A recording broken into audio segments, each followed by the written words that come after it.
만약 여러분의 나이가 이미 건강 수명을 넘어 80세에 이르렀다면 어떻게 사는 게 바람직할까요? 지금은 100세 시대라고 할 만큼 수명이 길어진 것은 기쁜 일일 수도 있겠으나 실은 조금 걱정되는 점도 있습니다. 왜냐하면 많은 고령자들이 오래 살아야 한다는 강박에 사로잡혀 있기 때문인데요. 여러분은 다음 문항을 보시면 어떤 생각이 드시나요?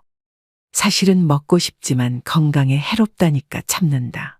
몸을 움직이기 힘든데 건강을 위해 무리하여 운동한다. 효과를 느끼지 못하면서도 오래 살려는 마음에 계속 약을 먹는다. 전부 맞는 이야기라고 생각되시나요? 나이가 들수록 건강에 해로운 건 피하고 건강에 이로운 것은 꾸준히 실천하는 게 당연하다는 생각이 드는데요. 하지만 건강을 위해 했던 이러한 일들이 80세가 넘은 사람이라면 전부 자제할 필요도 무리할 필요도 없다고 합니다. 그래서 오늘은 우리의 일반적인 상식과는 다른 이야기를 해보려고 합니다. 80세의 벽이라는 책이 있는데요. 저도 50대인데다 부모님 두 분 모두 80대시다 보니 관심이 가더라고요. 그래서 이 책을 읽어보니 지금까지 부모님을 대했던 저희 태도는 순전히 내 관점이었구나 하는 반성을 하게 됐습니다. 또 일반적으로 알고 있었던 상식을 뒤집는 부분들이 많아서 앞으로 노후를 생각해야 되는 우리 50대, 60대 분들에게도 도움이 되겠구나 싶어 이 책을 소개해 드립니다. 현재 남성의 평균 수명은 82세, 여성은 88세입니다. 이 평균 수명은 앞으로 점점 더 증가해서 인생 100년, 100세에 가까워질 것입니다. 그렇지만 아무리 오래 살 수 있다고 해도 건강 수명이 늘지 않으면 누군가의 손길을 필요로 하거나 침대에서 생활해야 하는 기간만 길어질 뿐입니다. 그 기간은 현재 남성이 9년, 여성이 12년입니다. 건강하지 못해도 오래 살고 싶다라고 생각하는 사람도 있을 테지만 가능하면 힘차고 건강하게 살아야 됩니다. 80세 이후는 70대와는 완전히 다릅니다. 어제까지 가능했던 일이 오늘은 안 되는 상황을 수없이 맞닥뜨립니다. 컨디션 난조를 겪는 일도 잦아집니다. 무거워서 드는 것조차 못하게 되는 암담한 순간을 맞게 되는 나이입니다. 또 치매인가 라는 생각에 자신감을 잃는 일도 있을 겁니다. 리모컨을 어디에 뒀는지 기억조차 없는 당황한 상황을 자주 겪기도 하는데요. 배우자나 가까운 사람의 죽음을 경험하면서 하루아침에 고독이나 절망에 사로잡힐지도 모릅니다. 순식간에 생로병사의 거대한 벽이 거친 파도처럼 덮쳐오는 것이죠. 이처럼 80세의 거대한 벽을 제대로 넘지 못하면 노년의 생활은 말 그대로 지옥이 되는 건데요. 반대로 말하면 우리가 이 80세의 벽을 잘 넘게 되면 행복한 20년의 노후를 보낼 수 있다는 얘기이기도 합니다. 여러분은 행복한 노후와 불행한 노후, 어느 쪽을 선택하시겠습니까? 오늘은 이 책을 바탕으로 80세의 벽을 잘 넘는 방법을 6가지로 나눠서 소개해 드리겠습니다. 80세의 벽을 넘어서는 방법 첫 번째, 자식보다 배우자가 낫다. 나이 들어 함께 여생을 보내고 싶은 누군가가 생긴다면 재혼도 행복의 선택지 가운데 하나가 될 수 있는데요. 하지만 재산이 있는 부모라면 자녀들이 재혼을 반대하고 재산이 없는 부모라면 자녀들이 축복한다고 합니다. 왜 그럴까요? 재산이 있으면 어차피 상대방의 목적은 재산이니까라며 자신에게 돌아올 유산의 몫이 줄기 때문에 반대하고, 반대로 재산이 없으면 좋은 사람을 만나서 참 다행이에요. 외롭지 않고 행복한 노후를 보낼 수 있겠어요라고 한다고 합니다. 하지만 머릿속 한구석에는 부모님의 돌봄을 기대하는 계산도 들어있기 때문이죠. 70대 전반까지는 재혼이사가 있으면 자녀들을 설득해서 재혼하는 사람도 많지만 이처럼 80대가 되면 자녀들의 반대에 꺾이는 사람이 늘어납니다. 그래서 결국 재혼을 포기하고 외롭게 지내다가 노쇠해져서 돌봄을 받으며 생활하게 되죠. 그렇다고 재혼은 반대라고 했던 자녀가 돌봄을 책임지는 것도 아닙니다. 나이 들어서 병들고 아프면 자식들은 소용없고 결국 배우자밖에 없습니다. 실제로 어떤 연구에 따르면 60대 이상을 대상으로 조사한 결과 배우자와 함께 하는 사람들이 가장 행복감을 느끼고 삶에 더 많은 가치를 부여하며 살고 있다고 하는데요. 그래서 아무리 자식이 효도를 한다고 해도 배우자만 못하다는 겁니다. 내가 외롭고 아플 때 옆에서 지켜주는 사람은 배우자지. 가까이 살아도 쉽게 얼굴도 안 보여주는 자식들이 아니라는 겁니다. 몸이 아파서 급하게 보호자와 동행해서 병원을 방문해야 되는 일이라도 생긴다면 매번 자식들에게 부탁하기도 눈치 보입니다. 또 멀리 살고 있다면 급한 일이 있을 때 큰 힘이 못 됩니다. 미운정 고운정으로 같이 살고 있는 배우자만큼 남은 인생의 소중한 동반자는 없다는 얘기입니다. 그러니 배우자가 살아있을 때 서로에게 최선을 다하며 지내야 합니다. 만약 여러분에게 물려줄 정도의 자산이 있다고 하더라도 추억을 만드는 데 쓰거나 자기 행복을 위해 쓰도록 해야 됩니다.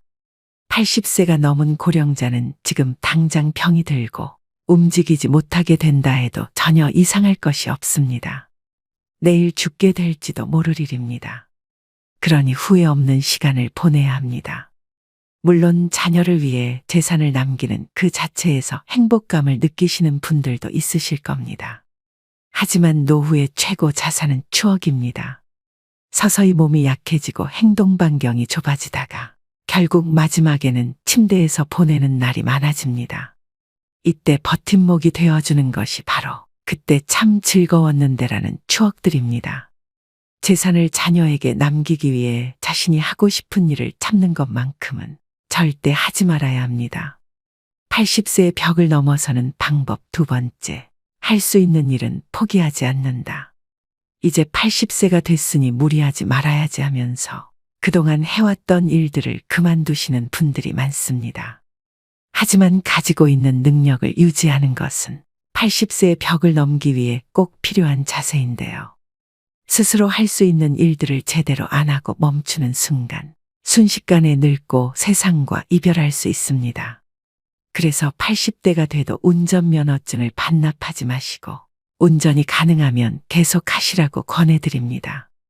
고령자는 인지기능이 저하되어 운전하면 위험하다라고 단정짓는 행위는 완벽한 차별이라고 생각되는데요.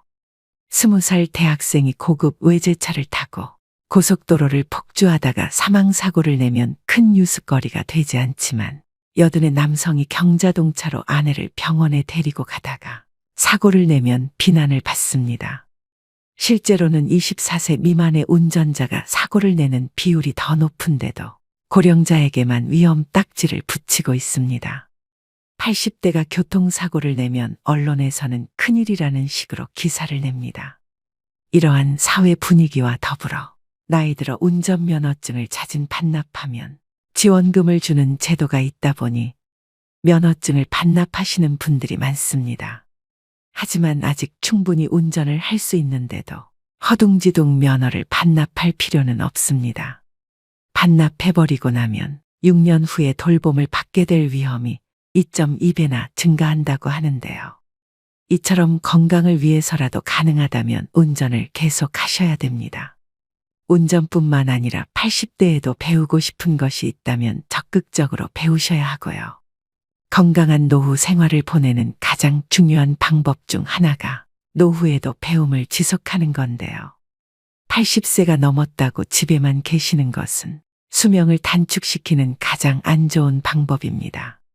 마음 맞는 친구를 만나든 취미 생활을 즐기시든 무언가에 흥미를 가지고 몰두하시는 것이 좋습니다. 80세의 벽을 넘어서는 방법 세 번째, 참지도 말고 무리하지도 말자. 80세가 넘어 사망한 사람을 부검하면 대부분 몸에서는 암이, 뇌에서는 알츠하이머 병변이 발견된다고 합니다. 하지만 생전에 이러한 사실을 몰랐던 사람도 적지 않습니다. 나이가 들면 몸에 여러 개의 병의 씨앗을 지니고 살아갈 수밖에 없습니다. 병의 씨앗이 언제 싹을 틔울지는 아무도 알 수 없는데요. 오늘은 건강하다가도 노년에는 당장 내일 환자가 되기도 하고 눈을 뜨지 못할 수도 있습니다. 그렇기 때문에 80세가 넘으면 현실을 그대로 받아들이고 내일 당장 생이 끝난다 해도 후회가 남지 않는 시간을 보내시는 것이 가장 중요한데요. 80 이후 참거나 무리하지 않기는 후회 없는 노후를 만드는 가장 중요한 방법입니다. 저희 어머니는 맵고 짠 자극적인 음식을 좋아하시는데요. 건강을 생각해서 제발 드시지 말라고 잔소리를 많이 하는데 그때마다 먹고 싶은 걸 먹지 못하시니 스트레스를 많이 받으시더라고요. 이렇게 건강을 위한다는 명분으로 나이가 들어서도 먹고 싶은 음식을 참는 사람이 많습니다. 소식하고 달고 짠 음식을 피하고 기름진 음식을 자제하고 비만은 건강을 해친다는 사고가 사람의 상식이 되었는데요. 이런 얘기는 60대까지는 건강을 해치는 원인이 되기도 하지만 80세를 앞두고 있다면 이러한 생각은 일단 접어두셔야 합니다. 고령자는 장기 기능의 저하로 식욕이 증가하는 경우가 있을 수도 있고 먹고 싶다는 욕구는 몸이 필요하다는 것이니 입에 당기는 음식은 마음껏 드셔야 됩니다. 체중 관리한다고 굶거나 식단 관리하지 마세요.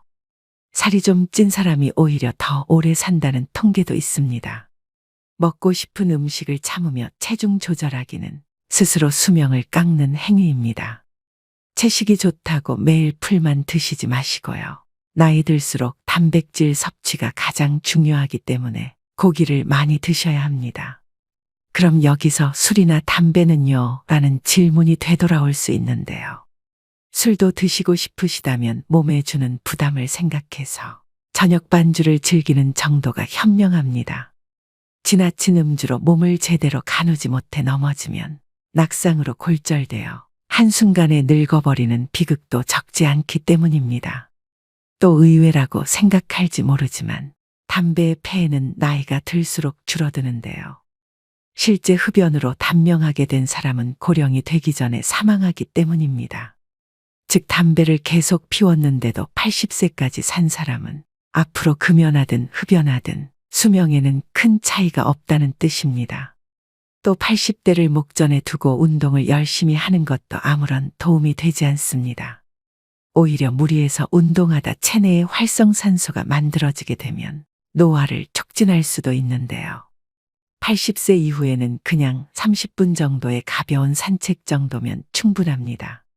80세의 벽을 넘어서는 방법 네 번째, 건강검진을 받지 말자.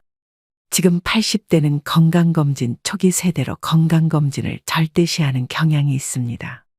물론 건강검진은 60대 정도까지는 큰 도움이 되겠지만 80세가 넘은 고령자에게는 그다지 도움되는 것이 없습니다. 80대를 목전에 두고 건강검진을 받아보면 정상으로 나오는 수치보다 비정상으로 나오는 수치가 더 많은 것이 일반적입니다. 건강검진에서 정상 수치라는 것은 평균치에 가깝다는 얘기입니다. 비정상 수치는 그 범위를 넘어 지나치게 높거나 낮은 사람을 말합니다. 수치는 본래 사람마다 다릅니다. 우리가 이 평균의 함정에 빠져서 사는데요. 체질이나 환경에 따라서도 다르고 나이에 따라서도 다르며 체형이나 생활 습관에 따라서도 다릅니다. 어디까지가 정상이고 어디까지가 비정상인가가 문제가 아니라 정상치라도 병에 걸리는 사람이 있고 비정상치라도 병에 걸리지 않는 사람이 있다는 겁니다. 80세가 넘어서도 문제없이 사는 사람은 그 자체가 건강하다는 증거입니다. 다시 말해서 정상이라는 증거죠. 그런데 의사가 환자를 보지 않고 수치만 보고서 진단을 내린다면 어떻게 될까요? 정상치에 맞추도록 약을 처방한다면 답은 명확합니다. 환자는 지금의 건강과 기력을 잃게 됩니다. 몸 상태가 그 수술을 견딜 만큼 건강하지 않은 상태에서 수술을 하니 암세포는 없앴더라도 건강이 나빠져서 그때부터 누워서만 지내게 되는 거죠. 특히 80세가 지난 고령자는 수술할 필요가 없습니다. 나이가 들면 들수록 암은 진행이 느려지고 쉽게 전이되지 않기 때문입니다. 그렇기 때문에 허투루 손 떼기보다는 지켜보는 편이 낫습니다. 사실 발견하지 못했을 뿐 훨씬 이전부터 암을 지닌 채 살아왔고 앞으로 서서히 진행되겠지만 한순간에 나빠지는 일은 거의 없기 때문입니다. 아시다시피 암 치료는 간단하지 않습니다. 수술이든 화학치료든 몸에 심각한 부담을 줄 수밖에 없는데요. 체력이 크게 떨어지는 80세 이상의 고령자는 평소 생활로 되돌아가지 못할 확률이 높다는 걸 명심하셔야 됩니다. 80세의 벽을 넘어서는 방법 5번째. 자기와 맞는 의사를 찾자. 80세의 벽을 넘으려면 얼마나 좋은 의사를 선택하고 얼마나 좋은 관계를 유지하느냐가 관건입니다. 그렇다면 어떤 의사를 선택해야 할까요? 좋은 의사를 구별하는 가장 손쉬운 방법은 약에 관해 이야기를 나누어 보는 것입니다. 본래 약은 몸 상태를 좋게 하는 것이 목적인데 처방해준 약을 먹고 몸 상태가 나빠진 것 같다고 해도 이건 좋은 약이니까 혹은 약을 끊고 죽고 싶나요라는 식의 태도를 보이는 의사라면 그 병원은 그만 다니는 편이 낫습니다. 교과서적인 수치와 검사 결과만 믿고 환자 개인이 느끼는 몸 상태는 생각하지 않는 건데요. 제대로 된 의사라면 다른 약으로 바꾸든 양을 줄이든 식의 후속 조치를 취하게 될 것입니다. 만약 그런 의사라면 좋은 주치의가 될 수 있습니다. 환자를 잘 섬기는 의사, 환자들의 말을 다 들어주는 의사는 좋은 의사라 볼 수 있습니다. 환자가 말할 때 차트나 들여다보고 환자가 묻는 질문에 마지못해 몇 마디 대답해주는 의사는 결코 좋은 의사가 아닙니다. 또 환자의 눈높이에서 환자가 궁금해하는 것을 성의껏 잘 설명해주는 친절한 의사인지도 확인해 보셔야 합니다. 자기 환자를 끝까지 책임지는 의사의 자세가 무엇보다 중요합니다. 투병이 시작되면 의사, 환자, 보호자는 2인 삼각 경기를 하는 것처럼 서로 발을 묶고 완치를 향해 전진하는 관계가 됩니다. 그 중에서도 의사가 나 몰라라 하면 환자와 보호자는 절망하게 되겠죠. 이처럼 80대가 되면 나와 잘 맞는 의사를 찾는 것이 무엇보다 중요합니다. 내가 보내고 싶어하는 노후를 이해하고 거기에 맞는 방향으로 움직여주는 의사를 만나야 하는 거죠. 수술을 원하지 않는데 수술밖에 방법이 없다고 딱 잘라서 이야기하는 것은 의사 같지 않은 의사입니다. 진료 받을 때마다 불편함을 느끼게 하거나 심리적 피로감이 들게 하는 의사라면 궁합이 맞지 않다는 뜻입니다. 나와 맞지 않는 의사에게 진찰받는 것은 말년의 지옥행 버스에 오르는 격이죠. 80세를 맞이하는 고령자에게 병원과 의사는 매우 가까운 존재입니다. 소중한 내 몸을 믿고 맡길 수 있는 의사를 만나는 것은 행운이라고 할 수 있습니다. 그렇기 때문에 조금 더 젊은 50대, 60대부터 이 병원, 저 병원 다니면서 널리 알려진 명의보다 나만의 명의를 찾는 일이 중요합니다. 80세의 벽을 넘어서는 방법 6번째. 약은 최소한으로 먹자. 나이 들수록 여기저기 안 아픈 곳이 없는데요. 그러면 병원 진료도 장기별로 과마다 진료를 받게 됩니다. 여러 과를 돌면서 진료를 받게 되면 문제는 많은 양의 약으로 드러납니다. 예를 들면 검사 결과 혈압이 높다며 순환기내과에서 혈압 강아지를 처방합니다. 거기다 혈당치가 높다는 사실을 알게 되면 내분비내과에서도 약을 주게 되는데요. 각기 다른 전문의에게 약을 처방받았더니 다량의 약을 복용해야 하는 상황이 심심찮게 생깁니다. 또 약의 종류가 많아질수록 중복약을 처방받을 확률도 높습니다. 예를 들어 소화 기능이 떨어지는 경우에는 약의 위장을 보호해주는 위장약이 들어가는데 다른 목적으로 처방된 약들을 함께 복용하게 될 때 위장약이 포함되어 있으면 중복으로 복용하게 되는 셈입니다. 위장약은 위산 분비를 억제해 약을 복용할 때 속쓰림 등을 방지해 주지만 과도하게 섭취할 경우에는 장염이나 폐렴 위험이 커집니다. 또 순환기 전문의가 진료를 하고 나서 높은 콜레스테롤 수치를 약으로 낮추면 면역 기능이 저하되고 암이 진행되기 쉬우면서 감기나 독감에도 쉽게 걸립니다. 혈관계 이상으로 죽는 게 아니라 암이 진행되거나 폐렴으로 죽게 될 수 있는 거죠. 이렇게 되면 약이 되는 것이 아니라 독이 될 수도 있다는 사실을 기억하셔야 합니다. 이런 장기별 전문 진료 체계는 60대까지는 효과가 있지만 80대 전후에는 별로 도움이 되지 않습니다. 특히 고령자일수록 많은 약을 함께 쓰면 문제가 됩니다. 물론 꼭 먹어야 하는 약도 있으므로 모든 약을 끊을 수는 없지만 일상생활의 활동 수준을 방해하지 않도록 최소한에 머물러야 합니다. 머리가 아프면 두통약을 먹고 위가 아프면 위장약을 먹으면 됩니다.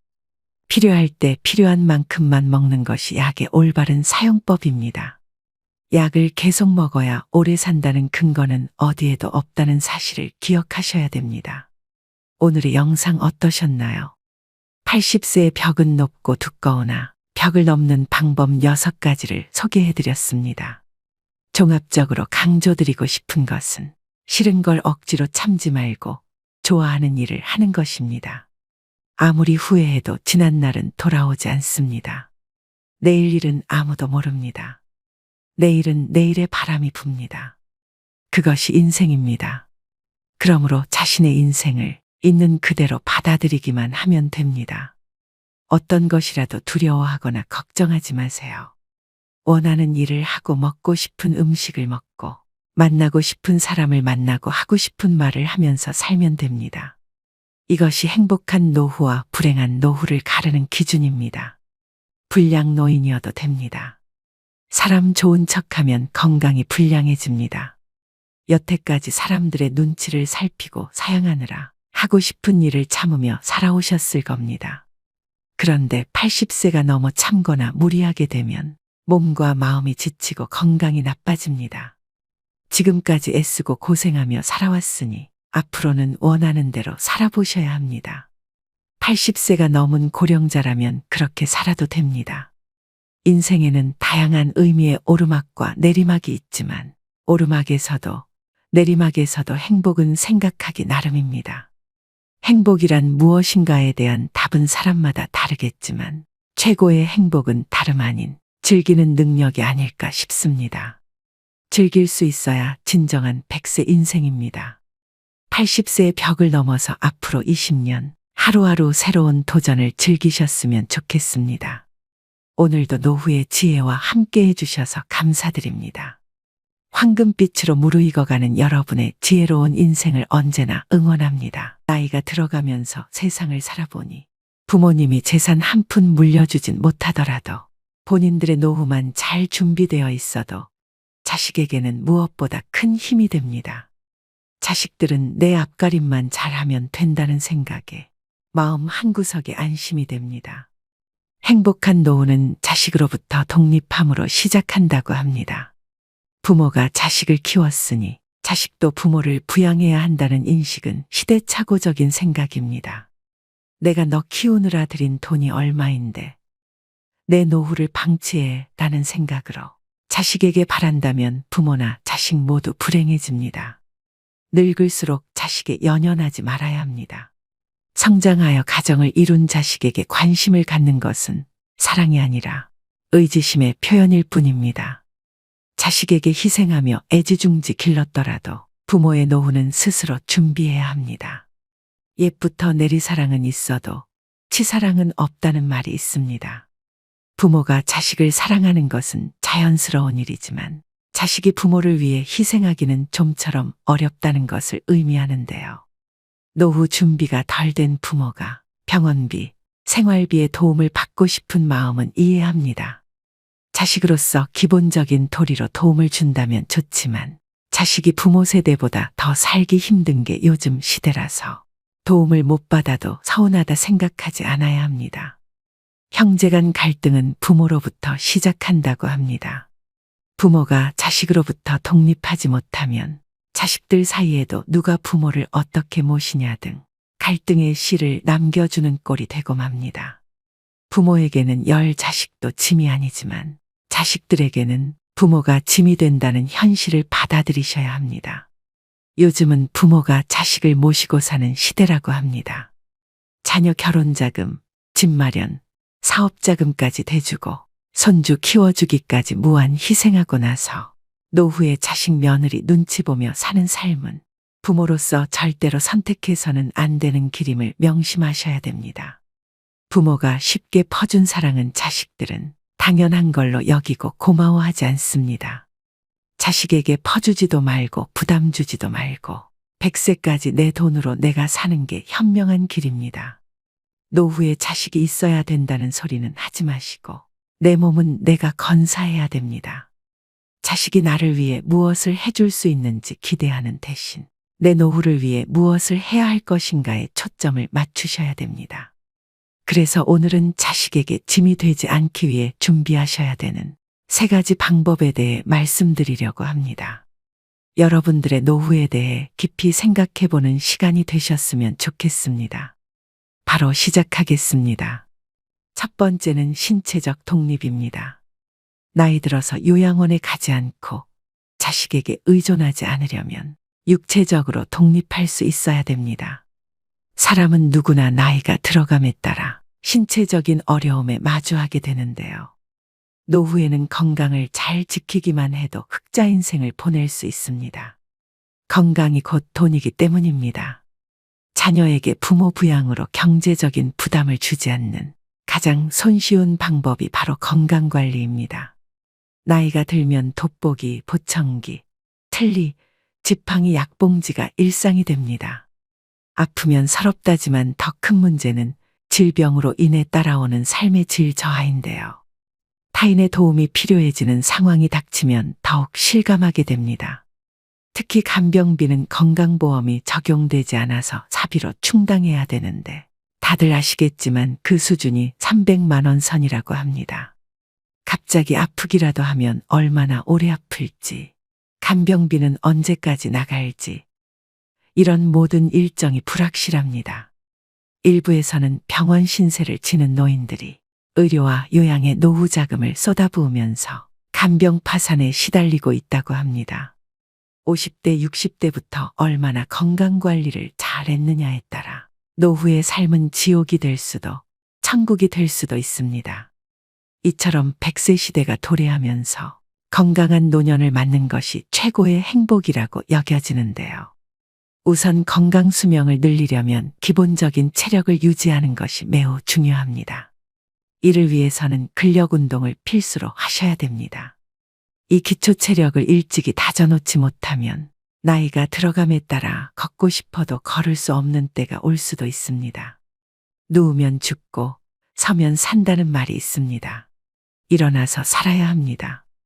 나이가 들면서 근력을 잃는 순간 급격히 노화가 됩니다. 하체가 조금씩 가늘어지면서 다리에 힘이 풀리고 걷는 것이 힘들어지는 것이죠. 또 관절염이나 골다공증으로 인한 통증으로 걷기가 불편하여 앉아만 계시고 걷는 것을 소홀히 하게 되면 그때부터 기초 체력이 급속히 붕괴되는 것입니다. 무릎, 등이나 어깨도 구부러진 상태로 굳어서 완전히 피지 못하게 되는데요. 이 모든 것은 근력이 약해져서 근육이 우리 몸을 지탱해주지 못해서입니다. 증상이 심해지면 팔과 다리에 힘이 빠져 일상생활을 정상적으로 할 수 없게 됩니다. 노후에 자식이나 다른 사람에게 의존하지 않고 독립적인 노후를 보내려면 근력을 유지하는 것이 그 무엇보다도 중요합니다. 그렇다면 무병장수의 열쇠는 무엇일까요? 운동은 젊음과 장수를 보장한다고 이야기하죠. 의자에 앉았다 일어났다를 반복하거나 덤벨을 들고 발 뒤꿈치를 올렸다 내리거나 다리를 어깨 너비로 벌리고 서서 스쿼트 동작 또는 누워서 윗몸 일으키기 등을 지금 당장 실천해 보셔야 합니다. 운동에 대한 부담감이 있거나 운동을 하기에 신체 능력이 많이 저하되셨다면 가볍게 걷기 운동부터 하시는 걸 추천드립니다. 마지막으로 중요하게 말씀드릴 부분은 균형을 잡는 운동인데요. 어르신들 중에 낙상 사고가 흔히 일어납니다. 낙상은 특히나 요즘같이 추운 겨울철에 더 발생률이 높아집니다. 젊은 사람들에 비해 노인이 낙상했을 경우 사망률은 10배, 입원율은 8배나 높다고 합니다. 낙상으로 인한 부상은 거기서 그치는 것이 아니라 정신적 건강 문제로도 이어질 수 있기 때문에 예방 및 관리가 필요합니다. 많은 전문가들이 낙상 사고를 막기 위해서 균형감을 키울 수 있는 운동의 중요성을 강조하고 있습니다.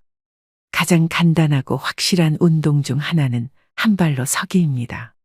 눈을 감고 한 발로 서서 30초간 유지하는 방법으로 매일 10회씩 반복하고 익숙해지면 시간을 점차 늘려가시면 좋습니다. 집에서 틈틈이 균형 잡기 운동을 실천하셔야 합니다. 다시 한번 강조드립니다. 노후의 가장 중요한 1순위는 신체적 기능을 최대한 유지하는 것에 집중하셔야 됩니다. 두 번째는 경제적 독립입니다. 노후 행복은 돈이 결정한다고 할 만큼 나이 들수록 돈이 필요해지는데요. 길어진 노후를 대비해서 젊은 시절부터 경제적 자립을 위한 준비를 하셔야 됩니다. 노후의 자식에게 짐이 되지 않으려면 경제적으로 여유가 있어야 합니다. 자식을 키우다 보면 돈이 들어가는 일이 상당히 많은 것이 사실인데요. 노후 준비 안 된 부모들이 많은 것도 어찌 보면 당연한 일이지만 결과적으로는 가난한 부모는 자식들에게 짐이 될 수밖에 없는 게 현실입니다.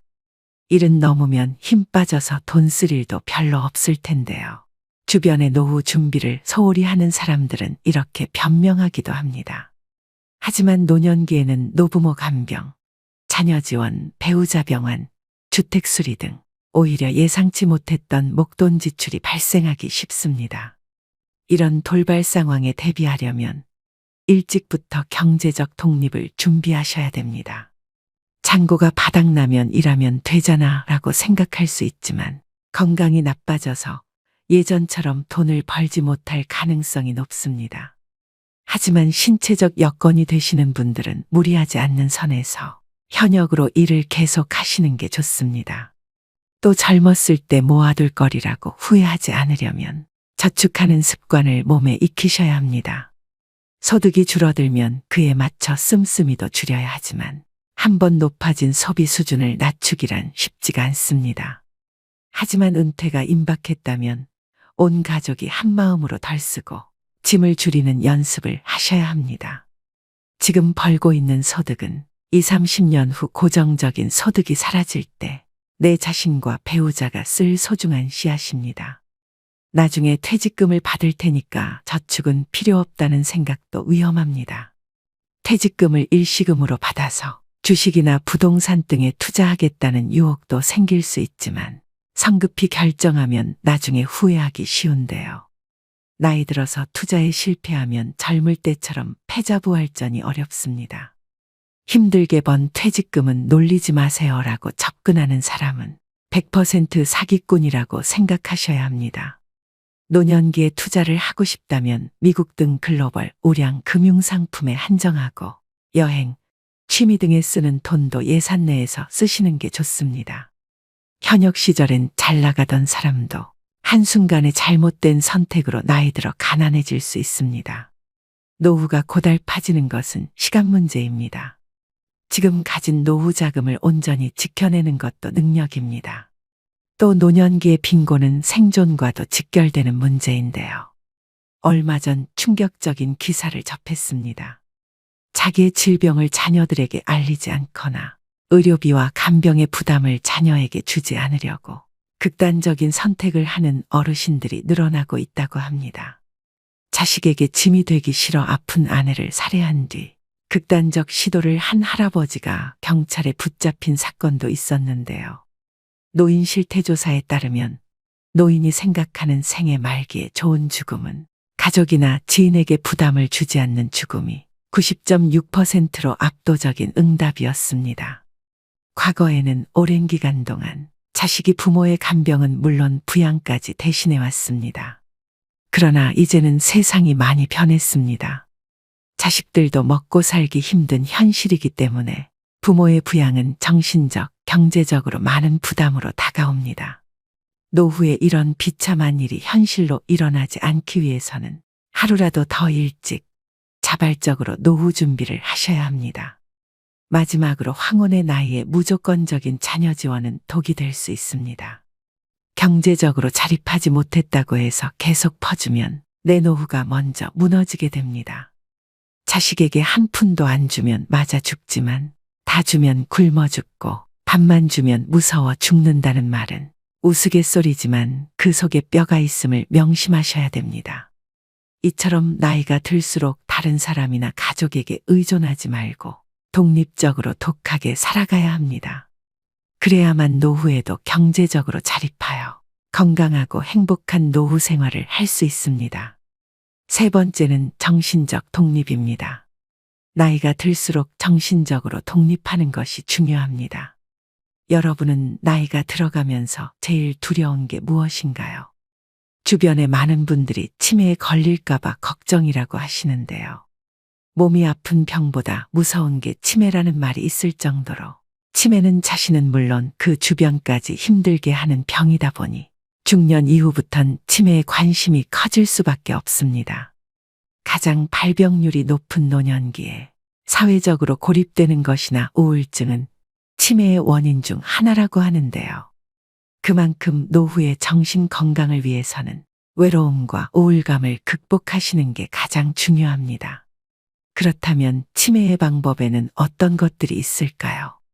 안타깝게도 아직 치매에 대한 치유약은 개발되지 않았습니다. 지금까지 개발된 치매 치료제는 병의 악화를 지연시키는 효능만 있을 뿐입니다. 따라서 치매를 예방하기 위해 가장 중요한 것은 생활 습관을 바꾸고 식습관을 건강하게 유지하셔야 되는데요. 쉽게 할 수 있는 생활 습관으로는 음식을 꼭꼭 씹어 드시는 것입니다. 음식을 씹는 동작만으로 내려가는 혈류량을 증가시켜 뇌를 활성화합니다. 껌을 자주 씹는 것도 도움이 되겠죠. 그리고 일기를 쓰는 습관을 길러보세요. 치매 환자는 한 가지 특징이 있습니다. 치매 초기에는 단기 기억을 회상하는데 어려움을 겪습니다. 그 이유는 단기 기억을 담당하는 뇌기관인 해마가 손상되었기 때문인데요. 이를 예방하려면 매일 일기를 쓰는 버릇을 기르는 게 좋습니다.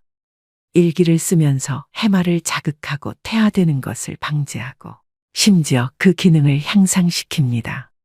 뇌는 지속적인 자극을 원합니다. 그 중에서도 가장 좋은 자극은 새로운 자극인데요. 내가 평소 하고 싶은 일들을 실천하면서 생활에 활력을 주셔야 됩니다. 또 무엇보다 사회적 고립과 우울증을 예방하기 위해 지속적으로 사회활동을 하고 마음 맞는 사람들과 꾸준히 만나면서 소통하는 것이 중요합니다. 집에 혼자 있는 것은 치매로 가는 지름길이라는 것을 명심하셔야 됩니다. 가족이나 친구와의 만남, 취미 동아리 모임 등에 참여해 활발하게 활동하는 것이야말로 치매를 막는 가장 좋은 방법입니다. 일반적으로 우울증은 치매를 촉진할 수 있기 때문에 우울증 초기 증상을 보이신다면 가능한 한 빨리 치료하시는 게 중요합니다. 또한 음식은 통곡물, 녹황색 야채와 견과류를 통한 적절한 단백질 섭취를 하셔야 됩니다. 특히 올리브유는 뇌세포의 구성물질로 알려져 있는 리놀렌산이 풍부하게 함유되어 있습니다. 그로 인해서 기억력을 증진시켜 치매를 예방한다고 합니다. 해산물 중에서도 특히나 등푸른 생선을 자주 드시는 것도 권장드리는데요. 등푸른 생선에 함유되어 있는 오메가3는 두뇌에 영양을 공급해주는 것은 물론이고 혈액순환을 좋게 만들어줘서 치매 예방 음식으로 으뜸이라고 합니다. 종합적으로 노후의 정신적인 건강을 위해서는 긍정적인 마음으로 스트레스를 해소하고 혼자 있지 마시고 여러 사람들과 자주 어울리면서 즐겁게 사셔야 합니다. 부정적인 생각은 버리시고 지나간 과거를 후회하지 마세요. 하루하루를 즐겁게 보내는 생활을 하시기 바랍니다. 오늘의 영상 어떠셨나요? 오늘 말씀드린 자식에게 짐이 되지 않는 3가지 방법을 한 문장으로 정리하자면 저는 이렇게 표현할 수 있을 것 같은데요. 일주일에 한 번 친구들과 등산하고 내려와서 삼겹살에 소주 한잔 할 수 있으면 나의 노후 준비는 다 끝난 것이다.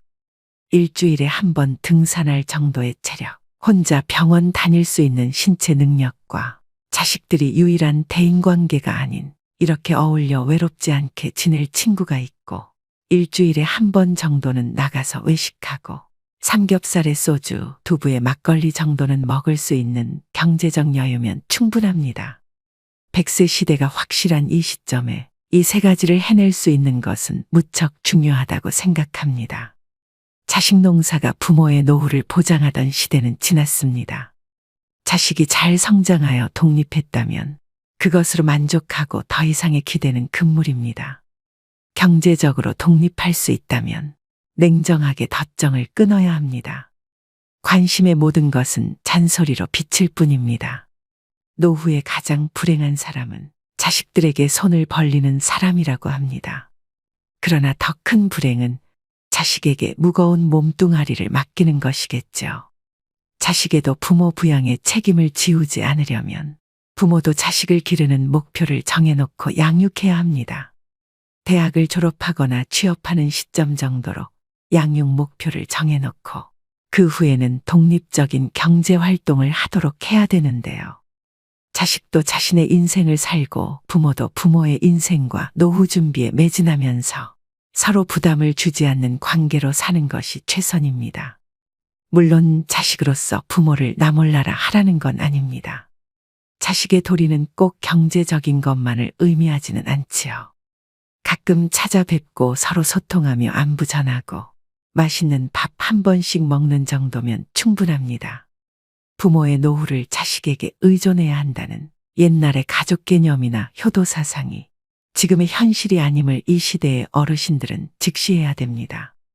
효도는 이제 변화하는 시대를 따르지 못하는 낡은 전통으로 여겨지고 있습니다. 효도를 받던 부모 세대에게도 효도를 하던 자식 세대에게도 이제 효도는 멍해요 부담일 뿐입니다.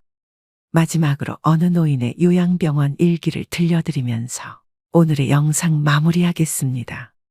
노후 준비의 중요성을 다시금 일깨우셨으면 합니다. 열심히 살 때에는 세월이 총알 같다 하고 쏜 화살 같다 하건만 할 일 없고 몸이 쇠하니 세월이 가지 않는다고 그렇게 한탄하시더이다. 정신이 맑으면 무엇하리요. 자식이 많은들 무엇하리요. 보고품만 더하더이다.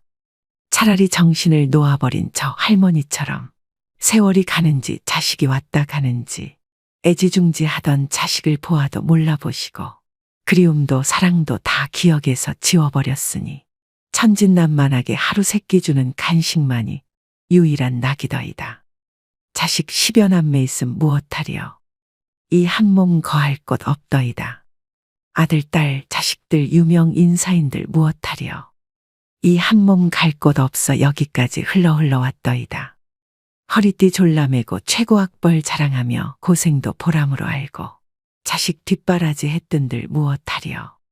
작디 작은 이 한 몸, 자식이 아닌 다른 사람 손에 매인 것을 인생 종착역인 이곳까지가 멀고도 험하였으니 종착역에 벗은 많으나 마음 나눌 곳 없어 외롭더이다. 앞을 못 보는 사람, 듣지 못하는 사람 속에 맑은 정신은 외롭기만 하더이다. 치매로 정신을 망각하면 차라리 그것이 신의 선물이 아닐까요? 나는 무슨 죄를 지어 이런 고통 속에서 살아가야 하는 것입니까? 언제까지 이 고통을 감내해야 하는 것입니까? 망각하는 그것만이 고통에서 벗어나는 유일한 방법일지도 모릅니다. 몸은 쇠하고 정신 맑으면 무엇하리요. 괴로움만 더하더이다. 가는 마당의 야속함도 사랑도 그리움도 추억도 정신에서 모두 내려놓으니 차라리 마음이 홀가분하지는 않을까요? 모진 비바람도 다 지나간 조용히 흐르는 저 호수 같은 마음으로 훌훌 떠나고 싶습니다. 요양병원에 입원한 어느 노인의 일기가 어떠셨나요? 과거엔 부모님들은 자식에게 일평생을 투자하고 노후를 보장받기도 하는 것이 일반적이었으나 이젠 정부의 사회복지 서비스가 아니라면 자신이 스스로의 노후를 책임져야 할 시대입니다. 아직도 연금 타고 퇴직금 타서 울며 불며 매달리는 자식에게 결혼비용, 사업자금, 취업자금 다 털어주고 빈털터리가 된 부모들이 길거리에 내몰리는 것이 현실입니다. 결국 서로 비참한 꼴이 되죠. 한 푼 없이 늙고 초라한 부모가 자식들에게 더 이상 부모가 아닌 것이 오늘의 세태입니다. 자식에겐 교육까지만 책임져주고 언제까지가 될지 모를 자신의 제3의 인생인 노후 대비의 만전을 기해야 합니다. 이 현실이 남의 이야기가 아닌 바로 우리 노인들의 이야기입니다. 오늘도 노후의 지혜와 함께 해주셔서 감사드립니다. 황금빛으로 무르익어가는 여러분의 지혜로운 인생을 언제나 응원합니다. 다른 사람에게 나의 치부를 쉽게 말하지 마라. 나의 철학을 결코 남에게 얘기하지 마라. 말 조심해라. 살면서 이런 말 참 많이 들어보지 않으셨나요? 어렸을 때는 부모님이나 선생님이 많이 하신 말입니다. 그런데 나이가 들수록 점점 자식들에게 하게 되는 말이기도 하죠. 어린 시절 부모나 어른들이 던진 차가운 말이 비수처럼 가슴에 꽂혀서 평생을 가슴앓이 하면서 사는 경우를 흔히 볼 수 있습니다. 이처럼 말의 힘이란 죽은 이를 무덤에서 불러낼 수도 있고 산자를 땅에 묻을 수도 있다고 합니다. 한마디로 사람을 살리기도 죽이기도 하는 아주 위력적인 수단이죠. 그런데 요즘은 오히려 나이 든 사람일수록 말을 조심해야 하는 시대인 것 같습니다. TV에 하루가 멀다 하고 나오는 노인을 대상으로 한 묻지마 범죄만 봐도 그렇습니다. 언제 사람이 돌변할지 모르는 흉흉한 시대이죠. 하지만 비단 이런 사건들 때문만은 아닙니다. 말 한마디로 오래된 친구와 사이가 멀어지기도 합니다. 말 한마디로 믿었던 사람에게도 배신당하기도 합니다. 알고 보면 참 웃긴 일입니다. 젊은 사람들한테나 말 조심하라고 항상 얘기하지. 정작 우리들이 조심해야 할 말은 정확히 모르니까 말입니다. 사람은 나이가 들수록 다른 사람의 이야기를 듣기보다는 자신의 이야기를 하는 것을 좋아합니다. 또 내 말이 맞다고 생각하는 경향이 강해집니다. 어찌 보면 당연한 일이죠. 그 수많은 인생의 풍파를 겪으면서 나의 생각, 나의 철학이 없었다면 지금의 나도 있을 수 없을 테니까요. 하지만 나이 들수록 조심해야 하는 말은 따로 있습니다. 이것을 지키지 않으면 노후에 더 큰 손해를 볼 수 있기 때문이죠. 그래서 오늘은 나이 들수록 절대 남에게 하면 안 되는 말 10가지에 대해 법륜 스님의 지혜로 배워보겠습니다. 만약 남에게 괜한 말을 해서 상처받은 적이 있다면 오늘 영상을 끝까지 들으셔야 합니다. 그럼 결코 노후의 말 때문에 상처받고 손해보는 일은 없으실 겁니다. 바로 시작하겠습니다. 첫 번째, 내 과거를 결코 남들에게 말하지 마십시오. 말은 한 번 뱉으면 주워 담을 수 없다는 말이 있습니다. 그 중에서도 나의 진솔한 과거에 대한 말은 결코 주워 담을 수 없습니다. 매일 한 이불을 같이 쓰는 배우자에게도 과거의 비밀만은 지켜야 합니다. 후에 다툼이 있을 때 내 비밀이 나의 치부가 되기 때문입니다. 하물며 타인이야 말에 무엇할까요? 말은 한 사람의 입에서 나오지만 1000사람의 귀로 들어가고 10,000사람의 입으로 옮겨진다고 합니다. 아직도 과거의 기억이 상처가 되시고 힘드신가요? 그때 했던 아픈 선택이 후회되시나요? 그만큼 마음 아프게 후회했으면 이제는 그만 보내주셔도 됩니다. 그러니 괜히 다른 사람들에게 나의 아픈 과거를 말하지 마세요. 나의 과거는 내가 짊어지고 가는 것입니다. 지난날의 실수를 반복하지 않도록 그 안에서 교훈을 얻었을 것입니다. 역사로부터 배우고 미래로 나가야 한다는 말처럼 우리는 과거로부터 배우고 내일을 준비해야 합니다. 이는 오히려 우리의 삶을 더 알차고 풍요롭게 해줄 것입니다. 시행착오가 있더라도 이것이 우리 인간을 성장시키는 방법입니다. 그러므로 아무리 친한 친구나 아내, 남편에게도 나의 과거사를 말해서는 안 됩니다. 처음에는 위안을 주더라도 나중에는 내 과거의 불행이 듣는 이에게 위안이 될 수 있기 때문입니다. 두 번째, 다른 사람에게 나의 치부를 함부로 말하지 마십시오. 우리는 완벽한 신이 아니기 때문에 모두 다 사연이 있고 때로는 잘못된 선택으로 남들에게 말 못하는 치부가 다들 하나씩은 있으실 겁니다. 제발 부탁이지만 내 치부는 아무도 알 수 없는 판도라의 상자에 넣어서 바닷속 깊은 곳에 묻어두고 잊으시기 바랍니다. 비록 처음에는 위로받을 수 있을지 몰라도 나중에는 그것이 나의 약점이 됩니다. 저는 말 한마디로 멀어지게 된 친구가 있습니다. 저는 어둡고 슬픈 과거가 있었습니다. 그럴 때 위로가 되는 것은 친구에게 솔직하게 털어놓는 거라고 생각했죠. 물론 맞는 부분도 있습니다. 그저 형식적인 따뜻한 위로를 받을 수 있으니까 말이죠. 그러나 잠시뿐입니다. 하지만 결론적으로 타인에게 위로를 받겠다는 기대는 저에게 다시 화살이 되어 돌아왔습니다. 그리고 근본적인 해결책은 될 수 없습니다. 내가 나의 치부를 말해버리면 어느 순간 나의 약점에 대해서 친구가 칼자루를 쥐고 있는 순간이 옵니다.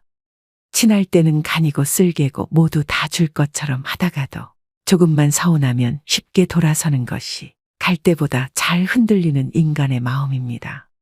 모두 털어놓으면 속은 후련합니다. 나중에는 찝찝하고 후회스러운 때가 항상 찾아옵니다. 결국에는 내 문제고 나만큼 내 문제를 생각해주는 사람은 가족 말고는 없으니까 말입니다. 세 번째, 절대 돈 자랑하지 마십시오. 돈은 참 무섭습니다. 돈이 좀 있다고 얘기하는 순간 시기 질투하는 사람이 생깁니다.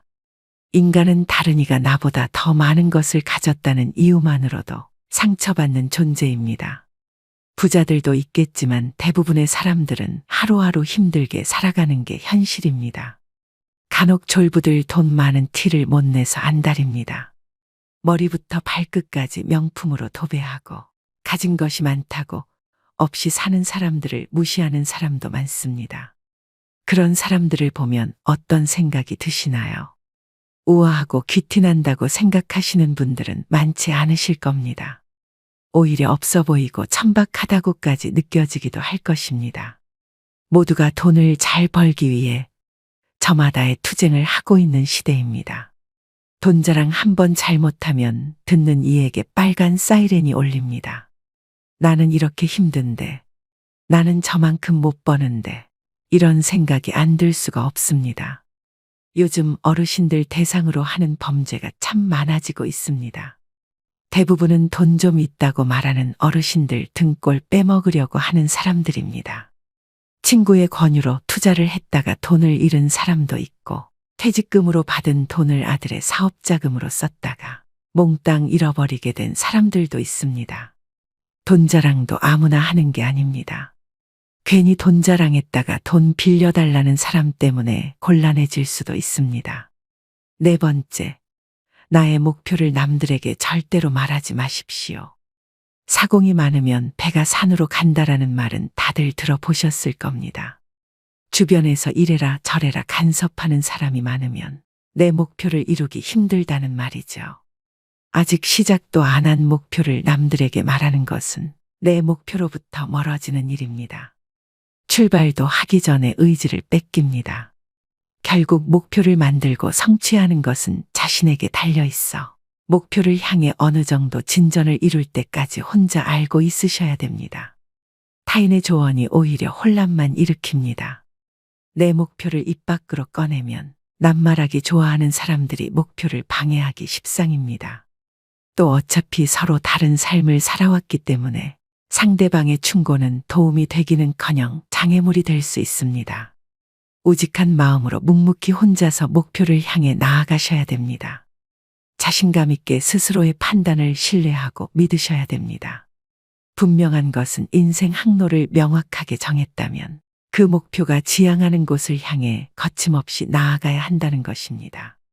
그 과정에서 가장 중요한 것은 스스로의 의지뿐입니다. 다섯 번째, 남들에게 절대로 생색을 내지 마십시오.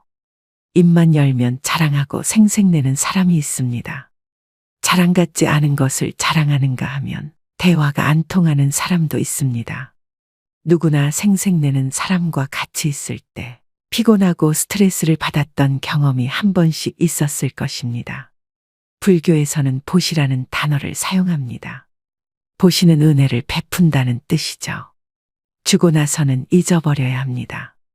준 것에 집착하면 생색내게 되고 대접받고 싶게 됩니다. 분명 나는 내 것을 줬는데 왜 안 돌아오지? 하지 마십시오. 당장 오지 않는다 해도 조급해하지 마세요. 내가 설령 그 복을 받지 못해도 내 자손에게라도 복이 가게 됩니다. 주변에 보면 항상 웃는 얼굴로 남에게 베풀며 사시는 어르신들이 있습니다. 당장 보면 손해인 것 같아도 그 자식들에게 다 그 은덕이 내려갑니다.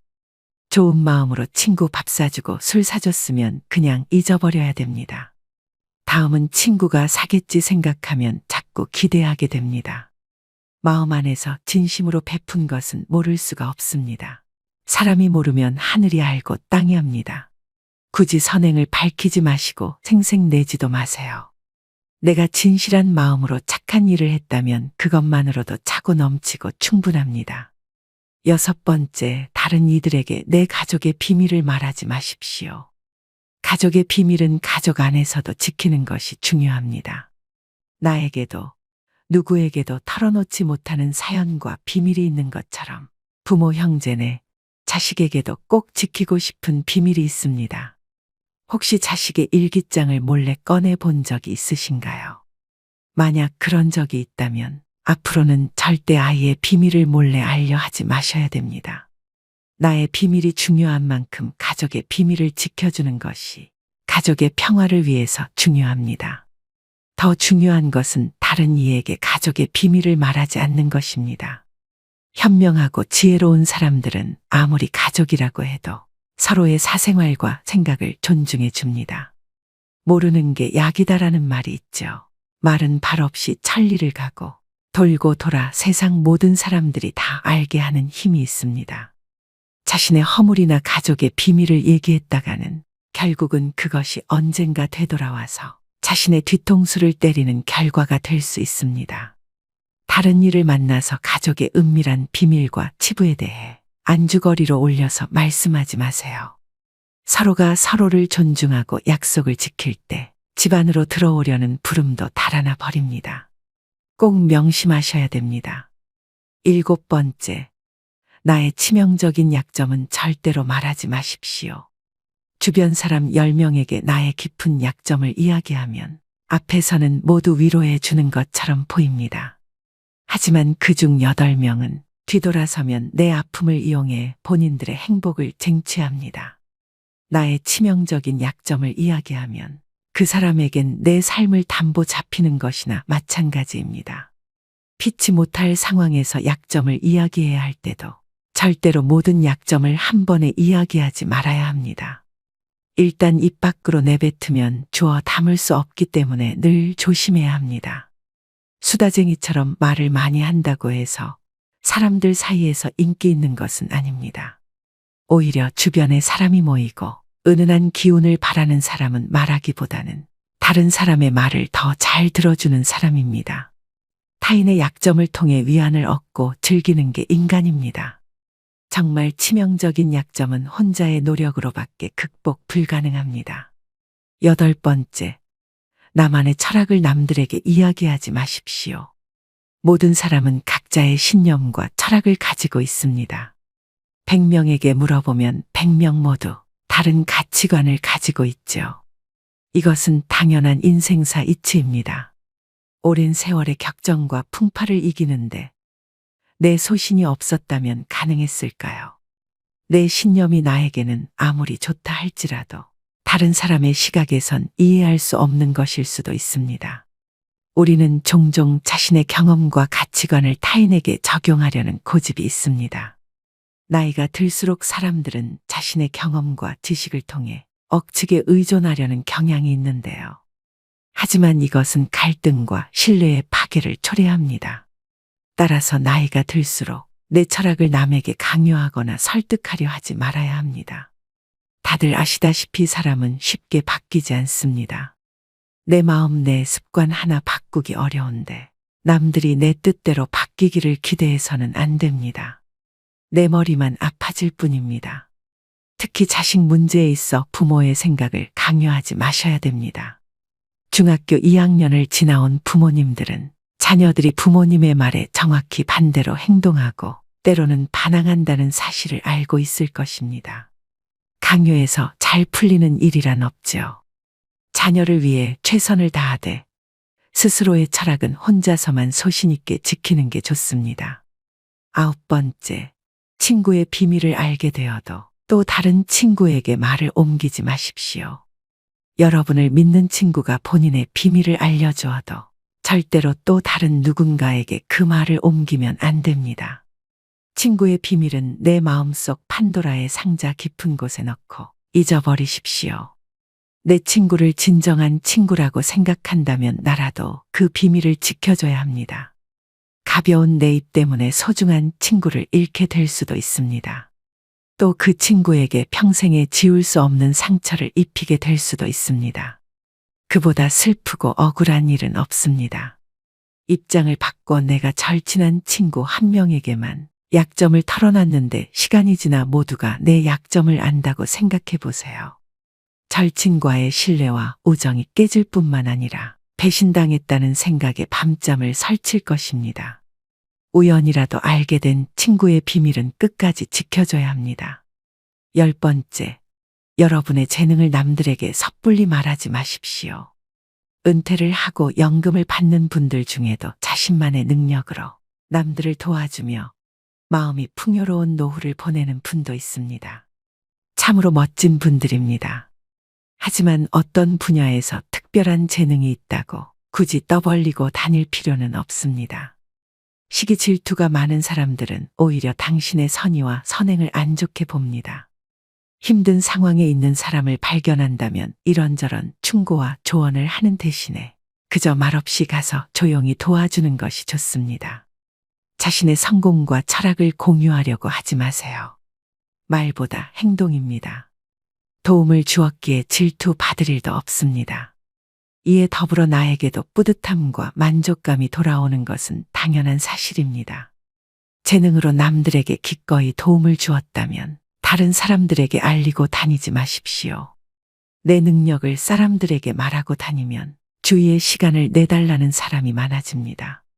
이제 우리는 청년이 아니기 때문에 늙은 몸을 아껴가며 사용하는 것이 내 자식들에게 도움이 된다는 사실을 잊으면 안 됩니다. 이제는 우리 아이들에게 재산이나 건물을 물려주는 것보다 내 스스로가 건강한 노후를 보내는 것이 오히려 자식을 돕는 길입니다. 그러니 몸을 아껴서 건강을 유지하면서도 주위를 살필 수 있는 방법을 생각해 봐야 합니다. 오늘의 영상 어떠셨나요? 오늘은 이렇게 나이 들어서 다른 사람에게 절대 말하면 안 되는 것들에 대해 알아보았습니다. 인생을 살아갈수록 말 한마디의 위력이 더 크게 느껴지는데요.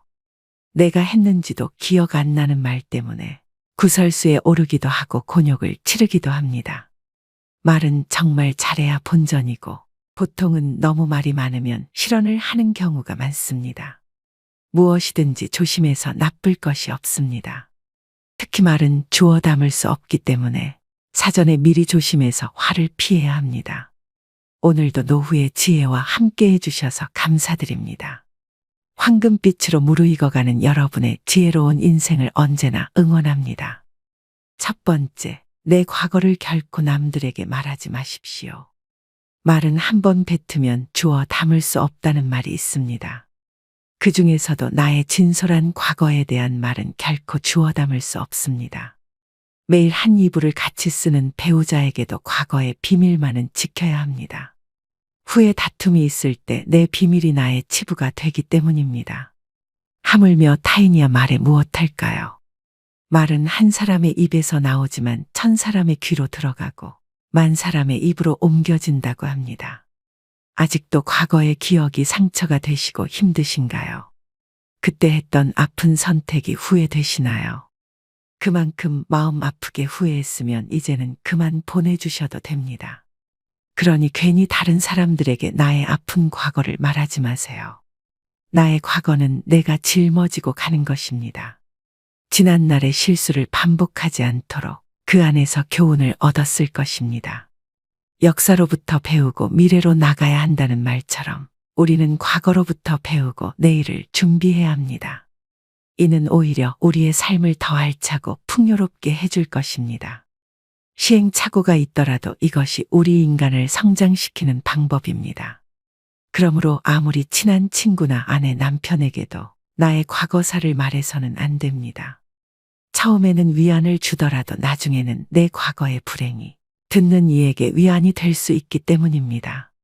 두 번째, 다른 사람에게 나의 치부를 함부로 말하지 마십시오. 우리는 완벽한 신이 아니기 때문에 모두 다 사연이 있고 때로는 잘못된 선택으로 남들에게 말 못하는 치부가 다들 하나씩은 있으실 겁니다.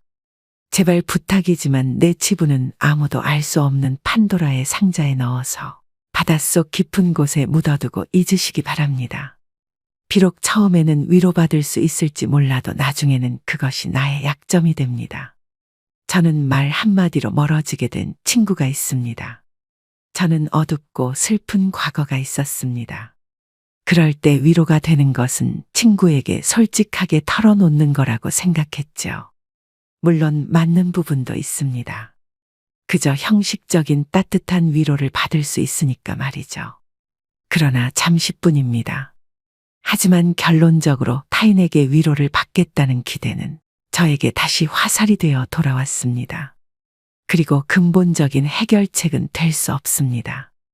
내가 나의 치부를 말해버리면 어느 순간 나의 약점에 대해서 친구가 칼자루를 쥐고 있는 순간이 옵니다. 친할 때는 간이고 쓸개고 모두 다 줄 것처럼 하다가도 조금만 서운하면 쉽게 돌아서는 것이 갈 때보다 잘 흔들리는 인간의 마음입니다. 모두 털어놓으면 속은 후련합니다.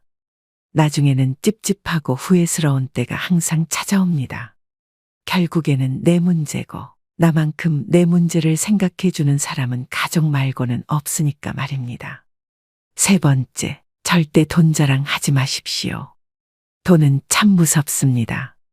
돈이 좀 있다고 얘기하는 순간 시기질투하는 사람이 생깁니다. 인간은 다른이가 나보다 더 많은 것을 가졌다는 이유만으로도 상처받는 존재입니다. 부자들도 있겠지만 대부분의 사람들은 하루하루 힘들게 살아가는 게 현실입니다. 간혹 졸부들 돈 많은 티를 못 내서 안달입니다.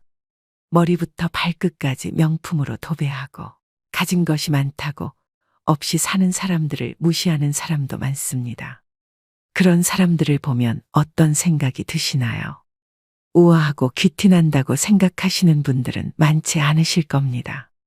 오히려 없어 보이고 천박하다고까지 느껴지기도 할 것입니다. 모두가 돈을 잘 벌기 위해 저마다의 투쟁을 하고 있는 시대입니다. 돈 자랑 한 번 잘못하면 듣는 이에게 빨간 사이렌이 울립니다. 나는 이렇게 힘든데, 나는 저만큼 못 버는데, 이런 생각이 안 들 수가 없습니다. 요즘 어르신들 대상으로 하는 범죄가 참 많아지고 있습니다. 대부분은 돈 좀 있다고 말하는 어르신들 등골 빼먹으려고 하는 사람들입니다. 친구의 권유로 투자를 했다가 돈을 잃은 사람도 있고, 퇴직금으로 받은 돈을 아들의 사업자금으로 썼다가 몽땅 잃어버리게 된 사람들도 있습니다. 돈 자랑도 아무나 하는 게 아닙니다. 괜히 돈 자랑했다가 돈 빌려달라는 사람 때문에 곤란해질 수도 있습니다. 네 번째, 나의 목표를 남들에게 절대로 말하지 마십시오. 사공이 많으면 배가 산으로 간다라는 말은 다들 들어보셨을 겁니다. 주변에서 이래라 저래라 간섭하는 사람이 많으면 내 목표를 이루기 힘들다는 말이죠. 아직 시작도 안 한 목표를 남들에게 말하는 것은 내 목표로부터 멀어지는 일입니다. 출발도 하기 전에 의지를 뺏깁니다. 결국 목표를 만들고 성취하는 것은 자신에게 달려 있어 목표를 향해 어느 정도 진전을 이룰 때까지 혼자 알고 있으셔야 됩니다. 타인의 조언이 오히려 혼란만 일으킵니다. 내 목표를 입 밖으로 꺼내면 낱말하기 좋아하는 사람들이 목표를 방해하기 십상입니다.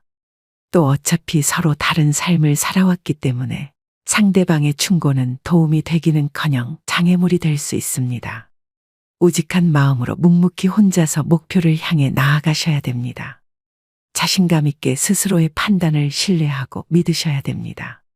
분명한 것은 인생 항로를 명확하게 정했다면 그 목표가 지향하는 곳을 향해 거침없이 나아가야 한다는 것입니다.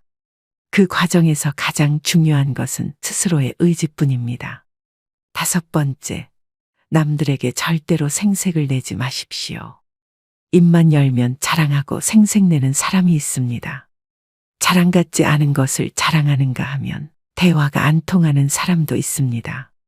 누구나 생색내는 사람과 같이 있을 때 피곤하고 스트레스를 받았던 경험이 한 번씩 있었을 것입니다.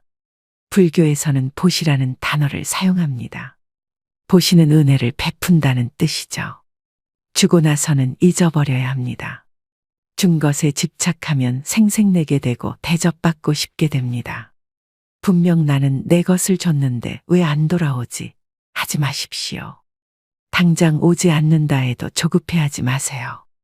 내가 설령 그 복을 받지 못해도 내 자손에게라도 복이 가게 됩니다. 주변에 보면 항상 웃는 얼굴로 남에게 베풀며 사시는 어르신들이 있습니다. 당장 보면 손해인 것 같아도 그 자식들에게 다 그 은덕이 내려갑니다. 좋은 마음으로 친구 밥 사주고 술 사줬으면 그냥 잊어버려야 됩니다. 다음은 친구가 사겠지 생각하면 자꾸 기대하게 됩니다. 마음 안에서 진심으로 베푼 것은 모를 수가 없습니다. 사람이 모르면 하늘이 알고 땅이 압니다. 굳이 선행을 밝히지 마시고 생색내지도 마세요. 내가 진실한 마음으로 착한 일을 했다면 그것만으로도 차고 넘치고 충분합니다. 6번째, 다른 이들에게 내 가족의 비밀을 말하지 마십시오. 가족의 비밀은 가족 안에서도 지키는 것이 중요합니다. 나에게도 누구에게도 털어놓지 못하는 사연과 비밀이 있는 것처럼 부모, 형제네, 자식에게도 꼭 지키고 싶은 비밀이 있습니다. 혹시 자식의 일기장을 몰래 꺼내 본 적이 있으신가요? 만약 그런 적이 있다면 앞으로는 절대 아이의 비밀을 몰래 알려 하지 마셔야 됩니다. 나의 비밀이 중요한 만큼 가족의 비밀을 지켜주는 것이 가족의 평화를 위해서 중요합니다. 더 중요한 것은 다른 이에게 가족의 비밀을 말하지 않는 것입니다. 현명하고 지혜로운 사람들은 아무리 가족이라고 해도 서로의 사생활과 생각을 존중해 줍니다. 모르는 게 약이다라는 말이 있죠. 말은 발 없이 천리를 가고 돌고 돌아 세상 모든 사람들이 다 알게 하는 힘이 있습니다. 자신의 허물이나 가족의 비밀을 얘기했다가는 결국은 그것이 언젠가 되돌아와서 자신의 뒤통수를 때리는 결과가 될 수 있습니다. 다른 이를 만나서 가족의 은밀한 비밀과 치부에 대해 안주거리로 올려서 말씀하지 마세요. 서로가 서로를 존중하고 약속을 지킬 때 집 안으로 들어오려는 부름도 달아나 버립니다. 꼭 명심하셔야 됩니다. 7번째, 나의 치명적인 약점은 절대로 말하지 마십시오. 주변 사람 10명에게 나의 깊은 약점을 이야기하면 앞에서는 모두 위로해 주는 것처럼 보입니다. 하지만 그중 8명은 뒤돌아서면 내 아픔을 이용해 본인들의 행복을 쟁취합니다. 나의 치명적인 약점을 이야기하면 그 사람에겐 내 삶을 담보 잡히는 것이나 마찬가지입니다. 피치 못할 상황에서 약점을 이야기해야 할 때도 절대로 모든 약점을 한 번에 이야기하지 말아야 합니다. 일단 입 밖으로 내뱉으면 주워 담을 수 없기 때문에 늘 조심해야 합니다. 수다쟁이처럼 말을 많이 한다고 해서 사람들 사이에서 인기 있는 것은 아닙니다. 오히려 주변에 사람이 모이고 은은한 기운을 바라는 사람은 말하기보다는 다른 사람의 말을 더 잘 들어주는 사람입니다. 타인의 약점을 통해 위안을 얻고 즐기는 게 인간입니다. 정말 치명적인 약점은 혼자의 노력으로밖에 극복 불가능합니다. 8번째, 나만의 철학을 남들에게 이야기하지 마십시오. 모든 사람은 각자의 신념과 철학을 가지고 있습니다. 100명에게 물어보면 100명 모두 다른 가치관을 가지고 있죠. 이것은 당연한 인생사 이치입니다. 오랜 세월의 격정과 풍파를 이기는데 내 소신이 없었다면 가능했을까요? 내 신념이 나에게는 아무리 좋다 할지라도 다른 사람의 시각에선 이해할 수 없는 것일 수도 있습니다. 우리는 종종 자신의 경험과 가치관을 타인에게 적용하려는 고집이 있습니다. 나이가 들수록 사람들은 자신의 경험과 지식을 통해 억측에 의존하려는 경향이 있는데요. 하지만 이것은 갈등과 신뢰의 파괴를 초래합니다. 따라서 나이가 들수록 내 철학을 남에게 강요하거나 설득하려 하지 말아야 합니다. 다들 아시다시피 사람은 쉽게 바뀌지 않습니다. 내 마음, 내 습관 하나 바꾸기 어려운데 남들이 내 뜻대로 바뀌기를 기대해서는 안 됩니다. 내 머리만 아파질 뿐입니다. 특히 자식 문제에 있어 부모의 생각을 강요하지 마셔야 됩니다. 중학교 2학년을 지나온 부모님들은 자녀들이 부모님의 말에 정확히 반대로 행동하고 때로는 반항한다는 사실을 알고 있을 것입니다. 강요해서 잘 풀리는 일이란 없죠.